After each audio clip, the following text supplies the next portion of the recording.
คำอาจไม่คำกับชีวิตใครบางคนกัดฟันและดิ้นรนบนหนทางที่ค้นหา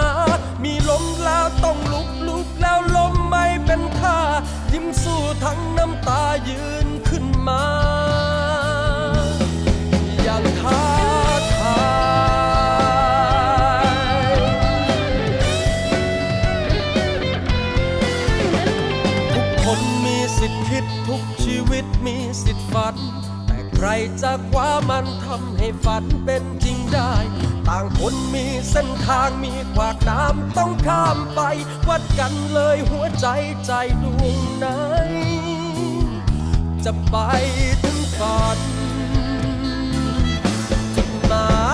ยเดียวกันนั่นคือฝันของใครคนหนึ่งรางวัลของคน